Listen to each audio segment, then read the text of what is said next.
So maybe we have questions from the floor. We want to ask any questions? I'm very interested in the term virtual tourism. As you know, now is a culture of collaboration. So collaboration with the health and wellness industry, medical industry, halal industry. So I don't know whether you watched the Black Mirror series on Netflix. It pushes virtual tourism to the part that it explores your senses. So let's say we come to the part that we really cannot move anywhere, and you can only explore your senses, taking whatever you have from the real situation. So virtual tourism, do you think that Malaysia would be ready to go to that direction, virtual tourism, where there will become a point where we can't go at all, but we can still move tourism using virtual technology? We call it VR, virtual reality. That's one. Right. Another one is with all these natural disasters happening, all right, how does the tourism industry overcome it so that it will still go on, survive, even though with all the threats of nature disasters? Two questions. Okay. I answer Yeah, the please. Right. Go Okay. The first one, when you talk about my answer to your first question is yes and no. Okay. Obviously. Yes, we do have the contents. We do have all the knowledge. We have all the storytelling. We have all the the stories. The interesting stories and the knowledge sharing. But the no is that we do not have the right technology. We do not have the full technology. It means that we are actually honestly I think we are on 4, but we need to have actually 5G, when it comes to internet connectivity. Then we can do more. Then will be more interesting, Then will be more interesting. Right now, what we are actually when we actually first launched under the MPC Tourism Policy and Access of Malaysia Virtual Experience, what we are actually doing is actually it's not the real virtual with the graphic everything. We are actually doing it is actually something like live online experience, of which you are in front of the camera and you are leveraging technology. What we have is actually there'll be like some video. It's like hybrid, some little bit of video recorded, then or some you can actually do live depending on the internet connectivity of that area, and some a real life talking. So that is one part where actually that we are actually very good at now.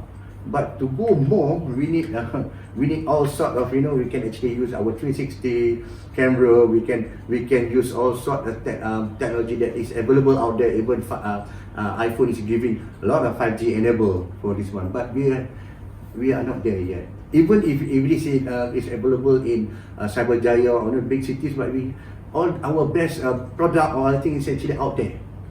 So those are actually that is our actually a problem now. That actually when you say that can we do it? Can we do it? Yes. My answer at first, yes, we can do it. But it doesn't actually maximize the satisfaction. Maximize it as compared to others. If you compare to like what you mentioned is something that wow, we actually looking at the reach and we are actually there. There are actually many parts of many stage of VR where you can actually a simple virtual reality that you can create with our enable technology, and they come the AR, the augmented reality, and the good thing is that if we can really teleport ourselves. This is something that I use that how I wish I could teleport myself there. So that is actually the hologram, that will actually it's going to be it's supposed to be available. It's like Star Trek, hologram. It's a hologram. It's like okay, now I'm going to go to Polisen, take me there. So the show is like you're going to be there. It's actually it's possible with given technology, everything. What we can actually apply that something is very simple, but some of us I don't know why it is very hard to convince. I went to Langkawi even and said that okay, this is the tree where it is used to have this is Marzuri been murdered here and there. I said, okay, yeah, but we're actually looking at the tree. But given the technology, you see, given the technology, the AR, you can just get one recording, a simple recording or some role play anywhere and paste it in YouTube and just a QR code there and you can be directed, then you can see the whole story. You know, there is something that you can do as a very simple technology, but yeah, I really don't know why. Yeah, it takes a leader. It takes someone else to do it, right? This I think the fact that, you know, I like the fact that, you know, we always want to benchmark against someone who could break the ice, who could break the momentum of what it takes to do the real augmented reality or virtual reality. Now, when you see this movie Star Trek those days, you see there's a time travel, right? People travel to time because they can move from one place to the other, right? So, of course, in those days it's talking about imagination, like just go to. So the fact that virtual reality is also an element of time travel, because you can make someone be there or the past become forward. So bringing tomorrow today, and it's part of our sustainability. So our sustainability team for this year is bringing tomorrow's today, is to fast forward whatever the future is and make it a reality today. So I know that we have good quality people, and yet we have so many unemployed, so-called unemployed, but I think the unemployed version or definition is probably not the same as in the dictionary. The unemployed version here is that people still are not satisfied with the job that they are in. That's why they call it themselves unemployed.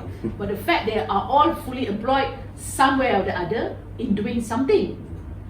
Now, this element of technology and creativity, and you see it is supposed to be supported by the infra, right? The infra. But the choreographing, because it takes a storyline, and you know, how to what extent the imagination that someone allowed to go beyond. For example, the story about the past of the people who were not considered as heroes, but actually heroes. The definition of history about certain people, but you know, they were considered probably traitors, but actually the people who are fighters, they are the people who fight for certain values, right? So again, the definition of what is the truth of a story and what is creativity. So there's an element of how do you look at tourism as reflecting the truth, or is it reflecting creativity? This is what I'm going to ask you. Okay, before I go to the second question, okay, just a little bit more on creativity on something. This is a knowledge that actually we are actually letting off. You know, the choreography. I mean, they call it a storyboard. You know, the storyboard of how we're going to start the story of A to actually to go to a climax where and so on and so forth. But well, we do. I during my visit, during my survey, during my training, everything, I think about it. That it is possible. It is actually possible. It's just that you need a good editor and you need to know the whole story to actually to achieve it. But when you say tourism, if you are doing like what you said, the bringing the tomorrow today, and then it's going to be something that's very, very brilliant, very smart, but it's going to stay as a documentary. It's like a docu. But tourism is something that's something that, what do you call this? A call for action. A call for action saying that, hey, you can be here. You know, at the end of the program, there's a call for action. Something that, hey, we are waiting for you, and that is something that leads to tourism. Or else it just stay like a what do you call a documentary that only certain people will like to enjoy that. So we still have to actually look at the audience that, hey, this is part of history. This is something the ruins is heritage. But on top of that, if you come with your family, you're going to enjoy this. Hey, your kids get to eat this. Hey, the best ice cream in Malaysia. Hey, there's also you can go for a swim. You need to have that elements. You know, you need to blend the creativity in a way that they can come in a family.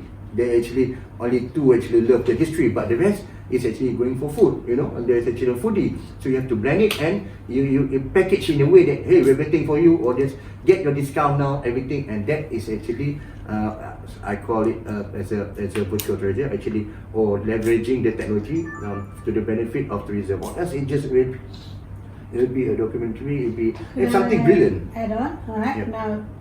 now, ask for the second question. second Because question. Okay. I will ask, I will more interested to bring into the sustainable fashion. Okay, Okay. because the idea is good. Alright, now I'm trying to marry two thoughts here. Our future generation, sustainable practice, and in preparing them, alright, with experiences. Now, tourism, if we define it, for me, is exploration. So the future generation, theirs is when they say entertainment, they see in a certain situation only. They don't see it as a functional thing. But let's marry it. Tourism and sustainable practice and employability. So, when, let's say they get the experience, for example, okay, they've never worked before. Suddenly you get a feel of it using VR there, okay, with physical reality also. Okay, this is how it is for a fisherman. Okay, and then you get a feel of every type of vocation there. That is also called a form of sustainable tourism there. Maybe Dr. No would like to add on to that? Yeah, I believe that there's a lot of things that is integrated in tourism. There's a lot of flavor. Yeah, the cultural flavor, the technology flavor, the humanistic flavor, because it has got a lot of enrichment of different sets of values, which everybody are always learning something new. That's why when people travel, they feel refreshed because they see something new.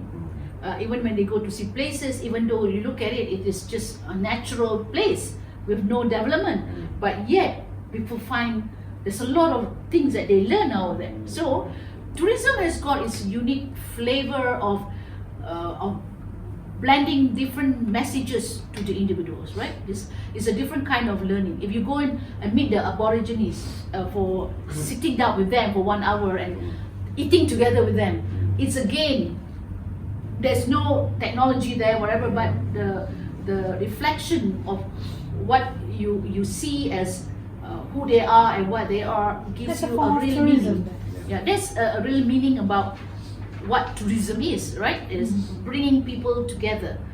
So my question is, when we want to talk about sustainable tourism, we want to make sure that there is an element of bringing something that is unknown to a group of people that probably are interested, but yet they have no way to get to it. For example, when you talk about sustainability fashion, many people know about batik, but they don't know anything about batik, right? And they have no clue what batik can do to the designer, right? Because we are so used to the fact that batik is only meant probably for homeware or probably for certain function. But can batik be used as a tableware? It can be used as part of a curtain, example. So there's again sustainability element of wastage going into some other quality of product. It can be a bedspread, it can be anything. Now, we are going to come out with a sustainable fashion show where we want to also revive some of the quality of our local culture inside our tourism sector.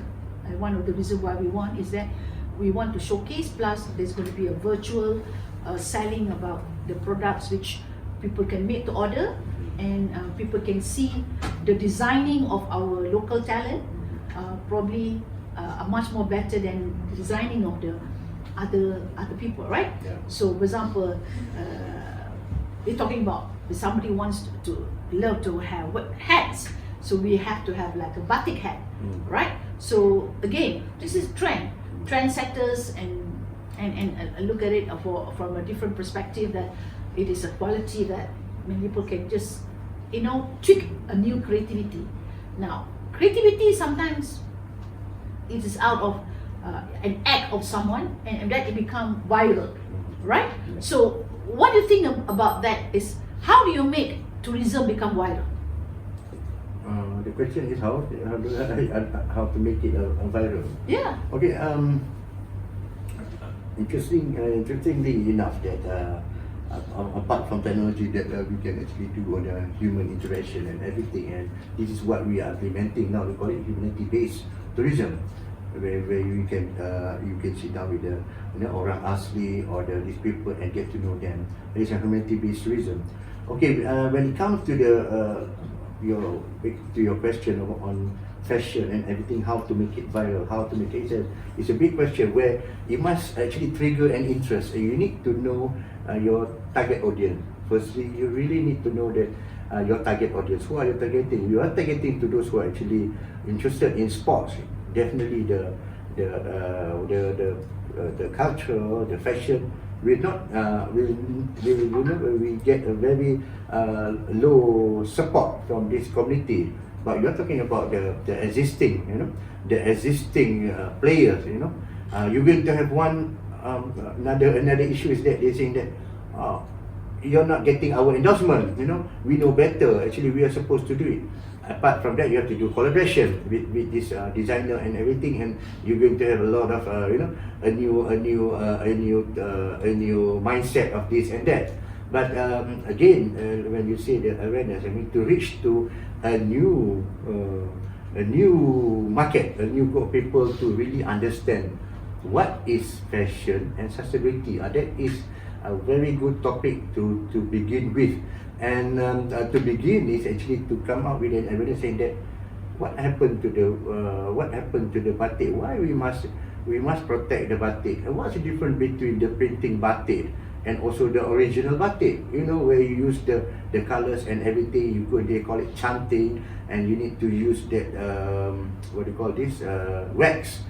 And how to remove. I actually have a small batik factory last time, so I know that I've learned the hard way how to actually wash off the wax and everything. So those are the things that will interest people, and the do's and don't in batik when you chant. You're chanting that those days where they put up the tongue up to your this one to chant. So those are the old way of actually. And to actually chanting a batik, and that before you start, the teacher will say, look, this is where you're going to earn your living and this and that, and I want you to clear your mind, everything. If you have problem in the house, everything put aside. Now we're going to start the chanting. So this is actually the old tradition, the customary way of starting a chanting. And there's a do's and don't, and you can actually differentiate the color, the real batik and the this one, where see the depan dan belakang is going to be the same, and then the design. You see who are the designer, those designer apart from our local university. These people, they have their own signature on there. You can see it's a secret signature. You can see so that when that thing was actually brought in China and they mass produce it with their technology, everything, they do in the printed everything, that is mine. So there are things that will interest people to make it viral, saying that, hey, come and love our batik, come and love our fashion. This is so beautiful. These are the elements. You can see that. I know there is element. We have a very last time I involved in this batik. They call it batik Mardzuki back in Kedah. Now the istana already taken. It's like there's 5 elements. Hey, I know that is about the burung Mardzuki. Where that one design means love. This one means love. So you understand everything. So these are the content, the content and the element that can make it viral. Or else, if you just say that it is beautiful, it's beautiful. But if you have the story, I can sell a 4-meter batik, 1 meter for $100. I've sold. Why? Because of my story of the ruins of Lembah Bujang. Say, what is it? This is a Sanskrit, the remain, no stone of branches. This means like this everything. Oh, there's a story behind. Yes. So it actually 4 meters. So actually what 4 meter for $100 per meter. So it's actually the story. Wow. It's actually the story. It is actually so. And those who actually know that batik is unique, you cannot get the same design. Even you want to do a uniform, you can't do this one. You see, it's very Same unique. thing, but to me, batik is almost similar like carpet. Yeah, You yeah, see, yeah. for example, people from the Central Asia, be it from different villages, they have the secrets of how they weave the carpet. And the designing, people will know, this come from this village, this one exactly, come from yes, that village. Because everybody's contribution for the designing is different. It's only that village knows what is it that they design that come up with that creativity, right? Now, compared to batik, it's very individualistic, I would say, right? Because it comes with the creativity of the designer. Whereas in carpets, it comes like a community. Yeah. The community adds in the combination of colors, right? Because it's hand woven. So I think maybe it's a matter of how we transform our batik for more of the community identity. For example, in Sarawak, maybe the design are a bit more how to call that a little bit more of a different version, most of because they have are their own elements. yeah, their own Complement, elements, yeah. and because, like example, like just like cake batik, you can see this is cake batik, right? Because you know it doesn't come from Kedah, it doesn't come from any other state. This is the way they design the cake in the manner preparation of that. So the same thing with we have not cultivate the identity of each and everyone's batik, whether it's from Perak, Kedah, or Kelantan, or Terengganu. But when it comes to say batik Jawa, orang tahu. Batik Kelantan, batik Jawa orang tak tahu beza dia, because they are the element of again the materials, the designing again, because ada yang jenis ada there is animals version of it, and the other was just more how they call that very abstract, right?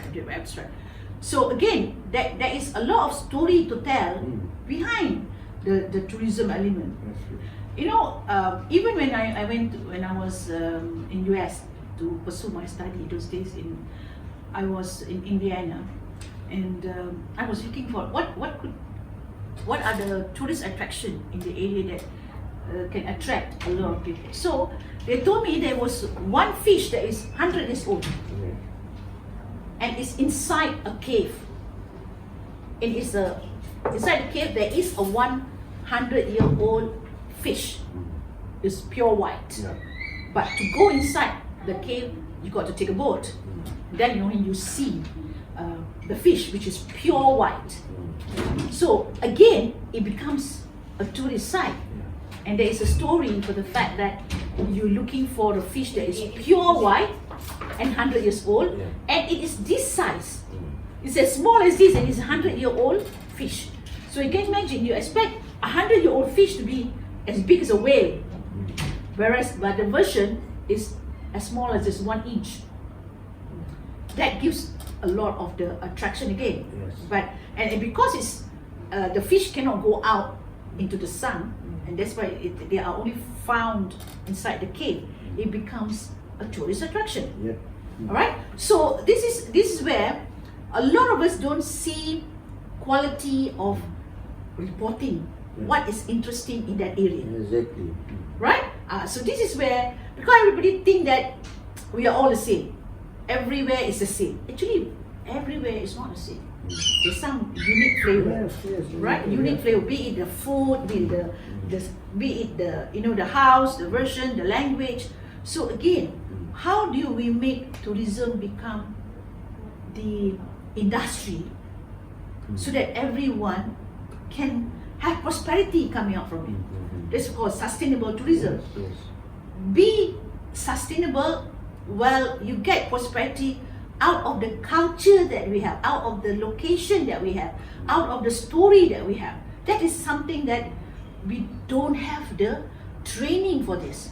So where is it in our education line that really understood tourism?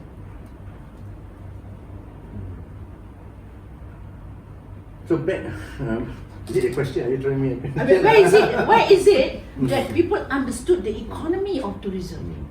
I don't think so. we have that enrichment. Yeah, true. Yes. I agree to that. I agree to that. How you actually create, like what you said. Our batik in Kedah also, when you appreciate the design of what you call this mangrove, we actually brought them to the mangrove site and see these are the different type of mangrove, and that is where come the design of mangrove design. And you go to the ruins of the Lembah Bujang, the Lembah Valley, then this is where the Sanskrit come from. These are the wording, the kuno writing. So those are the things that you can actually blend in. Yeah. You know what was very saddening, it's, our local culture doesn't appreciate some of these different version of our culture. Yeah. And because we undermine the knowledge of tourism, we always say, alah simplenya, alah ini pun nak tunjuk ke? You know what I mean? Yeah. It's I understand. Yeah. they devalue Yes. creativity. Mm-hmm. So they devalue. So even though there's a small differentiation, it is a differentiation, right? Even though it is, that's why you have macam even for pokok, we have bayam basil, we have bayam even for different type of ferns and herbs and sizes. It's always got different connotation. Yes, So back to I think this is more of the last question. How do we want to make people become knowledgeable about tourism industry and make people see it is an opportunity of economy, Okay, not just the tourists coming in? first of all, you need to understand that tourism is for all. Doesn't belong to travel agent, doesn't belong to tour guide, it doesn't belong to hotel. It's for Correct. everyone. Tourism for all. So if you do understand that tourism for all, even you are doing a kuih or you're putting something that you just need someone to actually assist you to tell you that hey, you can be in tourism if you want, and how and when or when it's actually it depends to you. If you're already, then we can show you how you actually get into this. Then only you realize that this is so valuable that I'm actually positioning my doing into something that is very valuable, that actually I can earn income not just to this one, but I can position myself to a bigger, wider market. But first you must really know, to me this is what I advise. Firstly, you must have interest, you must have passion. If you do, if you are a painter, you really must have a passion. This is something. It's a labor of love, lah. I mean, this is something that you want to do. It's like you want to do for the rest of your life, or you want to spend your whole time. You're not profit oriented. You're not looking not just for money. It's something that you love to do. And secondly, you know everything about what you're doing. I mean, if you're a painter, you know all the color. You don't like you say that I'm a painter, but what color is it? You can actually define what color. You can actually tell me what color, what material, everything. No, you need to have knowledge. You must have value that you want to share. You must have value that you want to share. What is the value of the painting you want to share? You say, my painting is about sadness. So today I'm going to tell you about everything about sadness that I can actually paint on this canvas, on this one. So this is the value that I have something to share to you. It's just that, what is this? I just do this, I can see this view, so I just do. So there is no value, and there is no sharing value. So those are the things that if you really want to be successful in tourism, especially in tourism, is something that is shareable. It's something with a storytelling, something that you really share other people, then the people value. Then you're actually on the right track. I agree with you. Tourism is all about the community, right? It can be your customers, it can be your clients, it can be. So as long as you are targeting a community, you are already part of tourism. So all the community that, whether they are purchasing food, quality, whether they are involved in element of creativity, it's all respect to economy. So in other words, tourism is economy, right? And as long as you are involved in a community, you are already involved in tourism, regardless whether you realize it or not. Because people buy something because of maybe a culture. People buy something because of something they're interested in, because of knowledge and so on. So we go across the world because we're looking at to learn something, and we travel, and that is consider yourself as a tourist too, because you're learning something, right? So sustainability in tourism, without doubt, is together. It is not something to be separated, because it is part of the economy and it's part of the people. And because tourism has got a lot of it related to nature, so that's why the planet element is also part of tourism. So all in all, I would say if anybody who is doing a product or a services and has got something that they are doing, be it to do a business, whether it's to do a training, or whether it to just provide a service, a short-term services, they are all having the component of the 5P, which is product, process, people, planet, prosperity. That's why tourism is a 5P, and 5P is sustainability. So therefore, in other words, tourism is already affecting sustainability in a way, learning all the elements of the 5P to make everybody be part of already the economy that we are looking at. Yes, me too. Yeah. So thank you very much, Tuan Zamil, for the beautiful. The another question remain unanswered, is it? Yeah, that question that she wanted to answer. Maybe you want to answer that question. Okay, just because she asked the question of what you call after the disasters and Yes. what are we supposed to do. I think this you have to look this at the. I know it's very saddening, it's very this one, but this is a very good reset actually for all. You know, we can't avoid that to happen, but you need to understand that. You didn't say it as a loss, and you say that I don't know, I'm as a tourist operator, as a tourism, I cannot recover, not in 10 years, not in a million years. No, there is a very negative that I heard some of the players say that.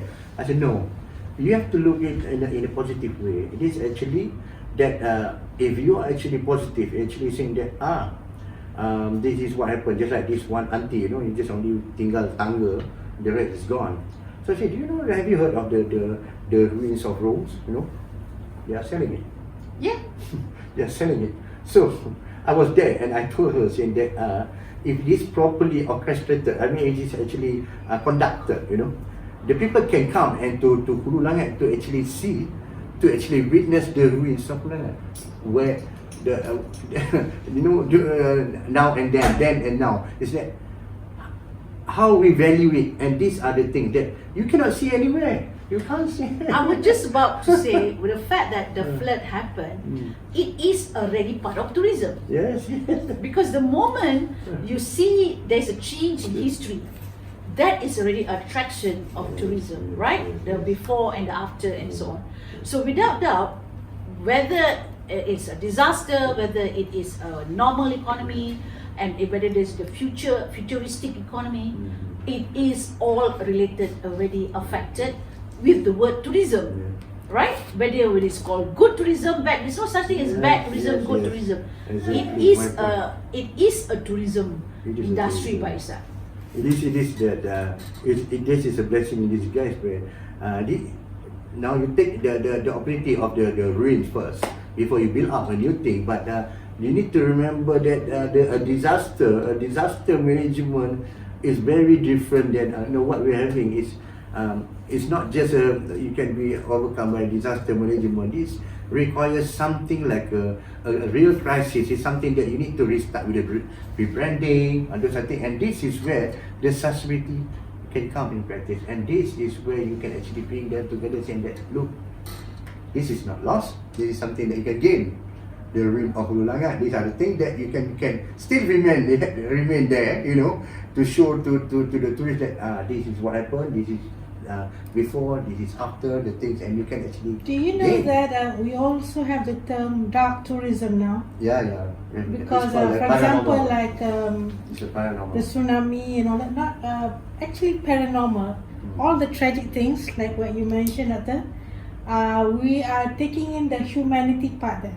And it's a learning experience. At the same time, there's an interesting thing that our new generation, they don't really know.